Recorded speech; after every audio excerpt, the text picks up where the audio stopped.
Welcome back to the channel. In today's video we are moving on to the next episode in my category breakdown series, and in today's video we are taking a look at Best Supporting Actor. Now if you're new to this series, I'm going to put this video in a playlist with all of the other episodes so far this season, but basically all it is just for the last 3 years, I've taken a look at every single individual category at the Academy Awards, and we just completely tear the category, break it down, and we take a look at everything from who is nominated, what film was nominated in each of the categories, and then we take a look at the individual artists that were nominated alongside the film in that specific category. For the acting categories, it's a little different. Obviously, it's just the individual itself that is the nomination, but we talk about them, their previous work history, their previous Oscar nomination history, and then at the end of each section, after talking about each of the individuals, I give you my personal ranking from 1 to 5 on how I would vote for them, how I enjoy their performance, to my prediction of, again, ranking 1 to 5 on how likely it is that I think they win the Academy Award on March 15th. So without further ado, let's take a look at the nominees. Benicio del Toro in One Battle After Another. I'm Buckhorn, get ready. Rock and roll. Yeah. Okay. You know what freedom is? What? No fear. Just like Tom fucking Cruise. This is Benicio del Toro's third Oscar nomination. He won for Best Supporting Actor in 2001 for Traffic. He was also nominated for Best Supporting Actor in 2004 for 21 Grams. Benicio del Toro was nominated for Best Supporting Actor at the Actors Awards, the BAFTAs, the Critics' Choice Awards, and the Golden Globe Awards. Now, Benicio del Toro is a fun one to start off with in this category for a couple reasons. One, because he was like the front runner before the actual precursor ceremony started, because he was winning all of the state groups, like he was winning everything, and so seemed like he was the trendy pick, and he was kind of like, when people were making their Critics' Choice Awards predictions, like people were just kind of defaulting to Benicio del Toro because he had just been winning everything. So it's fun, kind of interesting looking at there and seeing where he is now in terms of like the positioning and everything. But I think the other reason that's kind of fun starting with Benicio del Toro is because I saw someone posted the graphic of all 20 of the actor nominees and talking about how many minutes they're on screen and then the percentage of the film that they're on the screen for.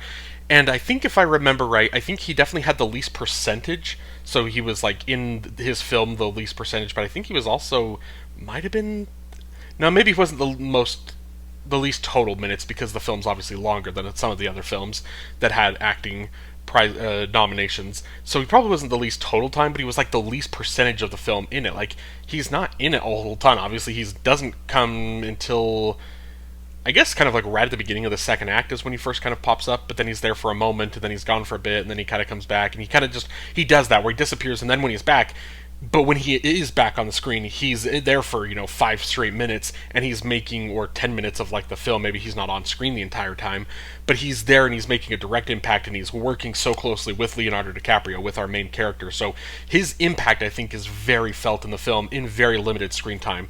Also, it's also kind of fun, like, I don't want to ever do that, like, put their screen time or the percentage or anything like it's like a negative thing, especially in the supporting category, because that's what this is. It's a supporting role. Like, it doesn't necessarily matter how long, how many scenes, like, in the supporting categories, you should be that. You should be a couple scenes, like, you should be supporting, you shouldn't be, a co-lead that's kind of crammed in here, and, obviously every year you get a couple of those. This year, I don't think it's kind of bad. There's a couple that are definitely, like, co-leads. But Benicio del Toro, you can't make that argument. Like, he is not a co-lead. He is very much a supporting role. And the thing with Benicio that is a lot of fun is his performance is just fun. That's, like, what made him here. Like, some of these other actors, we're going to look at him, and they're the gravitas that they bring to their performance. Like, they're very heavy, and they bring all of this.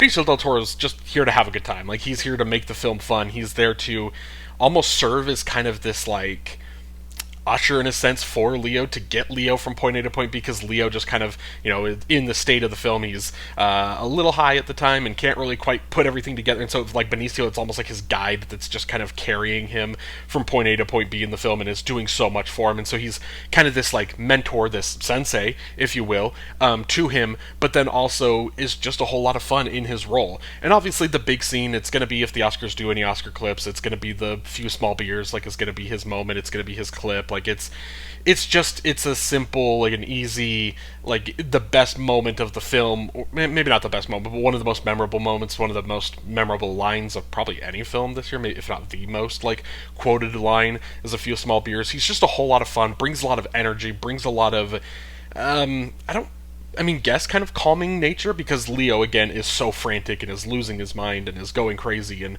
then there's just Benicio, who's not really reacting to anything really that Leo's doing. He's just kind of taking it all in and is just kind of observing. He's very calm. He's a man with a plan and is executing what he needs to do, and again getting Leo the help. He's got everyone, like the team that he works with, that they're all very on top of like the his organization, like knows what he's doing to help Leo. He's just a very kind of bright spot in this film, like almost calming, but at the same time very fun presence. Has a couple, again, just memorable scenes, memorable lines. It is, in terms of like all the actors here, this is maybe one of the, well, no, because there's a lot of really memorable performances, but I mean, it's one of the more memorable supporting performances of the year, so I'm really glad that he got the nomination. For my personal rank, I'm putting Benicio del Toro in 4th, and for my prediction, I'm putting him in 5th. Jacob Elordi in Frankenstein.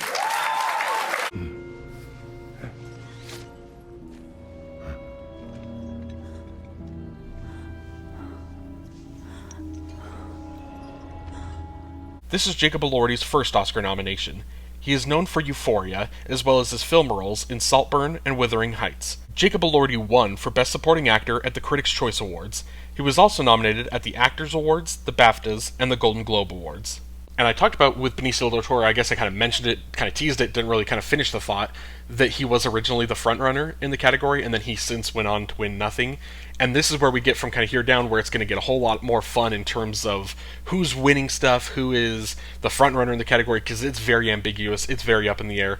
Jacob Elordi is absolutely in the race. He is 100% like one of the contenders in this very fun, very open category, which initially kind of seemed like a shock when he won Critics' Choice, but then you look, because again we were so just kind of penciled in on Benicio del Toro at that point, but when you like break this category down, even through all the makeup and through the costumes and everything, that just kind of is like the transforming performance, it is still a very good performance. Like it's very easy to see why he would have been gaining some traction and winning. The other thing that, before we kind of really break into anything specific about the performance, the other thing that I want to say here in this category is typically the makeup Oscar, whatever film wins Best Makeup, there's typically an acting performance that comes along with it. Now, that's been broken a couple times, including last year where Demi Moore lost to Mikey Madison, even though The Substance won for makeup. So occasionally that trend does kind of fail, and it doesn't completely hold true all the way. So, but it is something that I do want to give, almost like throw an extra little bonus point, a little bone over to the Jacob Elordi side of this race, because Frankenstein is going to win makeup, and so you've got this film, you're going to have this transformative performance, and this is the character that is going through that transformative performance, and then is still giving an excellent performance. On top of it, it's not just a gimmick of, oh, we made him look different, and then, he's kind of doing, half-ass performance or whatever. Like, he is very committed to the role, and he is excellent in what he's doing. And the big thing of what makes him so excellent is a lot of it is his physicality to the role. Jacob Elordi is, 7'5", whatever he is, like 6'5", I think.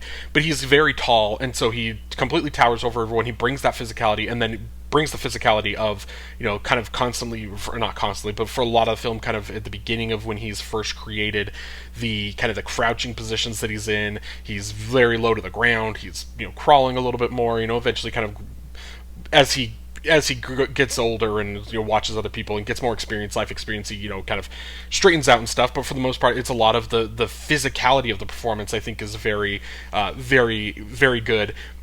But then I think what it is too is it's the growth of the character and the way that he performs that. Where again, when he's first created, he is this kind of newer fish out of water, essentially just kind of not sure what he is, where he is, what's going on. And then as the film goes, he's becoming smarter, he's becoming more physically imposing, he's becoming more of the creature, the scary thing that you're afraid of in the Dr. Frankenstein's monster. Like, he's becoming that character, gets more into that physicality of that performance. And then there's moments at the end, and again, not going to spoil anything, and there are a little bit moments kind of before the end too, where there is, especially like his scenes like with Mia Goth, where he is very, like, it's very subtle and very beautiful performance. Like, he's not this big monster, he's not this big creature, he's human, he has a heart, he has feelings, he is able to kind of portray these to Mia Goth or to Oscar Isaac or to kind of all of the people on the boat. He's able to kind of portray that human side to him, and able to express, his wants and his desire, like what he is searching for in this existence, and like what he needs, and he's able to kind of articulate that and perform that well. So it's this monster or this character that goes from the different stages of being kind of the monster in the beginning, the creation, learning, but also kind of very can only say one word, can only can't really articulate anything toward the end, where he's this very human character. And I think it's just such a beautiful transition, and I think Jacob Elordi really just nailed that performance. For my personal rank, I'm putting Jacob Elordi in second, and for my prediction, I'm putting him in third. Delroy Lindo in Sinners. See, white folks say they like the blues just fine. They just don't like the people who make it. Them Peckerwoods was nodding their heads, stomping their feet. Some of them was almost on the rhythm. This is Delroy Lindo's first Oscar nomination.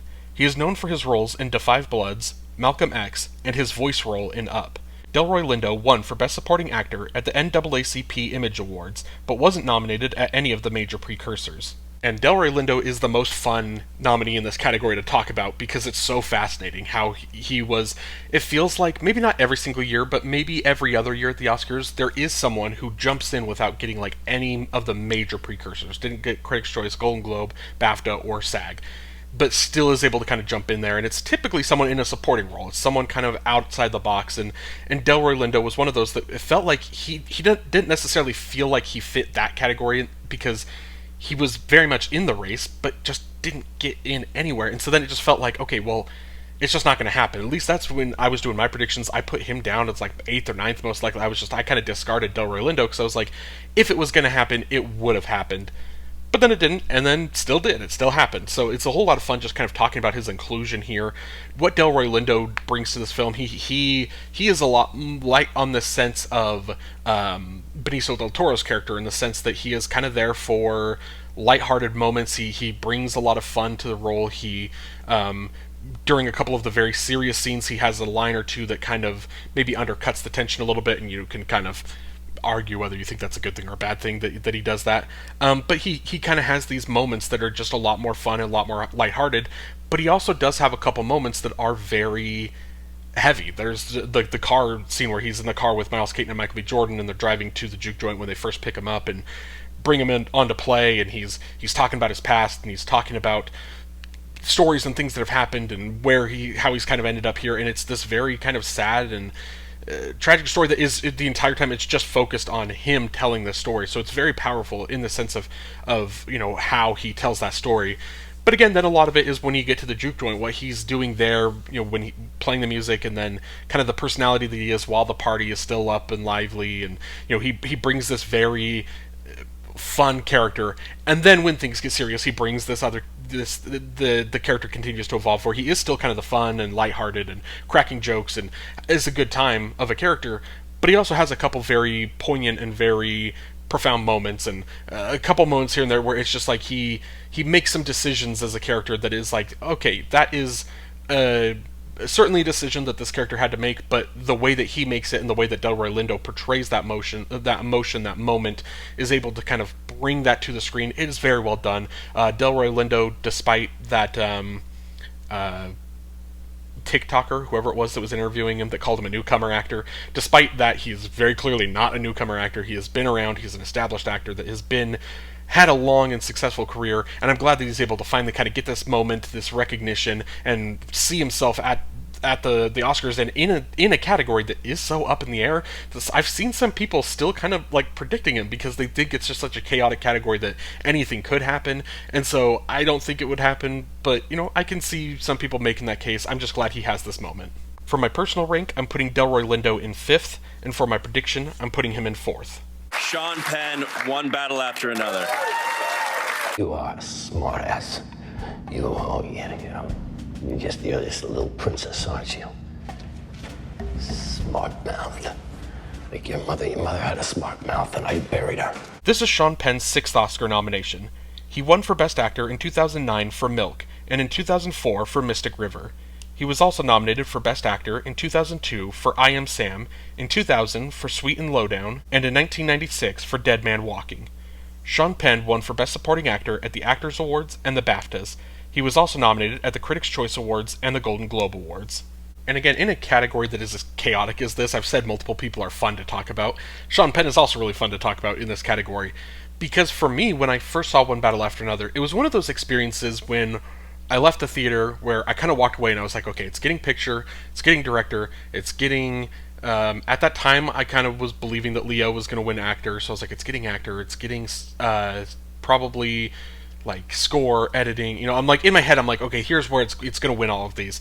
And then, for me, the no doubt, no-brainer, the most obvious that it was going to win was Sean Penn for supporting actor. Like, this is a performance that he is a lead in the sense of, like, how important he is. He definitely does not have the screen time that Leo or Chase or a couple other characters even have. Like, no, he might be third in total screen time. He doesn't have as much as those other two, but he still just makes such an important and, like, big impact in this film. Like, he is such an important, obviously, the antagonizing figure of this film and of this story. So he brings so much to it, and that performance, to me, it's just unsettling to the point that, like, I've seen, so, like, I saw Milk. I watched that last year for the first time, and I want to say that's, like, the first, like, real big Sean Penn performance I've seen. He's one of those actors, like, I know the name, and I've seen him as, like, supporting things in here and there kind of pop up or whatever, but, like, I have just never been super familiar with him as an actor, with him as a performer, and in all of his roles. And so seeing him in this, again, what I kind of knew from him, and then seeing him in this and being like, oh, like, he just completely won me over with this performance, where he was such a powerhouse, he was so scary and so calculating, like, the way that the decisions he makes, the way he moves, the way he walks, like, the performance that Penn is, like, he is so committed to this role and to this character, which is just so fascinating to me, that, like, the way that he was able to put that all together, put that on screen, it just is this complete scary and just kind of powerhouse performance, really, in a sense, for Sean Penn. And so it was kind of interesting when he came in, and I, in my head, was like, he's the front runner. I know Benicio del Toro's kind of been winning some things, but I was like, at no point was I ever, like, kind of not predicting Sean Penn. So I predicted him to win the Critics' Choice Award. He lost. Then I predicted him to win the Golden Globe, and he lost. First one lost to Jacob Elordi, and then we're going to talk about who he lost the Globe to in a second.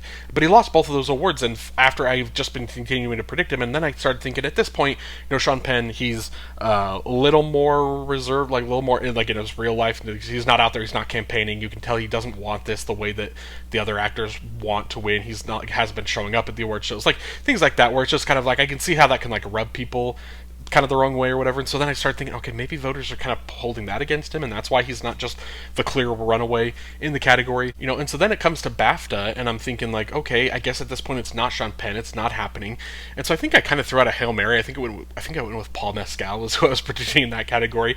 And so then, of course, that's when Sean Penn finally wins. And so then it comes to SAG, and I was like, okay, let me lock it, was on this train, I jumped off or whatever, but let me get back on. I'm back on the Sean Penn train, so I predicted Sean Penn, finally got one right, where he does win at the Actors Awards. And then, to me, that is kind of essentially, that's it. Like, we're talking about how chaotic this race has been, and how crazy it's been, but if someone comes away with the resume, you look at everyone, like, someone won this, someone won that, and, you know, the awards are kind of all spread around here and there, but then you look at Sean Penn, who has the BAFTA and the SAG, the Actor Award. That combo is so superior to anything else that anyone else could string together. Like, in the sense that, it's 2 awards compared to anything, but it's like the 2 most important of the precursors in terms of the acting. It's the BAFTA and it's the SAG. Those are the 2 that you're going to weigh most heavily, at least in my brain. I think most people kind of still feel that way. That's what you're going to weigh the most heavy. So Sean Penn, I think for me, it was the most dominating, the best performance in the category, and then now he finally kind of has the momentum that's leading him into the Oscar. It all seems like it's coming together, and what once was kind of a crazy and chaotic category suddenly seems like it's the second most locked out of all of the acting categories. For my personal rank, I'm putting Sean Penn in first, and for my prediction, I'm putting him in first. And Stellan Skarsgård in Sentimental Value. Now this is crucial. The expression she has here. What is she thinking? Exactly. This is Stellan Skarsgård's first Oscar nomination. He is known for Good Will Hunting, the Dune franchise, the Thor franchise, Mamma Mia, the Pirates of the Caribbean franchise, and many other films over his long career. Stellan Skarsgård won for Best Supporting Actor at the Golden Globe Awards. He was also nominated at the BAFTAs and the Critics' Choice Awards. And I do think that Stellan Skarsgård here is the other one that, like, people were kind of... He was like him and Sean Penn were the two, like, logical frontrunners. And then, but, you know, he doesn't win. Stellan doesn't win at Critics' Choice Awards, so people kind of moved off. Then he wins at Globe, and it's really fun. But then he doesn't win BAFTA, and then he's not nominated at SAG. And so it kind of seems like, just in terms of, like, he was kind of the other logical frontrunner with Sean Penn, but it feels like they're both kind of on different trajectories at this point, where it seems like Sean Penn has kind of taken over. Which, again, for me, because, like, you just saw, like, Sean Penn was my favorite performance in the category, so I do like that. But I understand Stellan Skarsgård in particular, he is delivering a very beautiful, kind of a different performance than what Sean Penn is delivering. And so you're kind of weighing, it's hard to say, like, the importance or, like, grading these performances based on which is better, because they are very different, where Sean Penn is this antagonizing and this very evil person that doesn't really ever get any, like, redeeming qualities, really. And then you've got Stellan Skarsgård, who maybe at first is initially introduced as a character that is a little more like a bad person, that is, you know, a bad father that, you know, left the family and strained relationships with his daughters. And so you see him as this person, and then you see him as a character who is trying to make amends, who is trying to be back in his kids' lives, and is trying to be a better father, better man. And so you got to get these two very different performances, and so it's hard to kind of grade them, but ultimately, you know, that's obviously what the Academy has to do when you're voting for these performances. And so I do think that Stellan Skarsgård does give a very beautiful performance. He would be an absolutely worthy winner if he does pull... at this point, I think it would be an upset. If he pulls this upset off, he would be a very worthy winner, and it would be great to give... Like, I think... I don't ever try and look at it this way, or trying to think of getting the minds of voters this way, in the sense of, like, oh, Sean Penn has already won his Oscars, and he doesn't even want this one, let's give it to Stellan. Like, sometimes, some races, maybe it seems like that is the case, but if that is the case, that narrative builds before you get to the Academy Awards, and it doesn't feel like that narrative is built, obviously, with Sean Penn, the momentum he's had in the last two. So I'm not really kind of factoring that into this decision too much, although it would be really nice to see Stellan Skarsgård, after this long career, come away with an Academy Award, because again, he is very beautiful in this film. For me, sentimental value, it got so many nominations at the Oscars, but for me, the highlights of the film is really the four actors. That's the biggest, and then you can talk about, you know, Joachim Trier's direction and the screenplay, but for me, it's so focused, it's an actor movie. The actors are the vehicle that is carrying this, and that's how you ended up with 4 acting nominations from this film, and Stellan Skarsgård is one of the biggest, most important acting roles, probably like the second behind Renata Reinsve. He is kind of the most important role in this film in terms of bringing it together, because he is... maybe not the heart of the film, he is kind of like what's created the conflict of the film, but then he's also the one, you know, everyone obviously is all trying to come together, you know, but he's doing a lot of steps, and he is being, the way that he's playing his character, he's doing a lot to try and bring it all back and redeem himself in a sense for some of his past errors. So I just think it's a beautiful and it's a touching performance. I don't think he's going to win, but it would be really nice to see if he does pull it off. For my personal rank, I'm putting Stellan Skarsgård in 3rd, and for my prediction, I'm putting him in 2nd. And that's it. Thank you so much for watching this video. Let me know down below in the comments how you rank this category, who you're rooting for. Also, if you agree with me that Sean Penn has kind of taken over as the overwhelming favorite in the category, let me know all of your thoughts down below in the comments. And if you'd like to like this video and then subscribe to the channel so you don't miss any future episodes in this series or any of the other series that I have going on my channel, I would greatly appreciate it. Thank you so much for watching. Have a great day.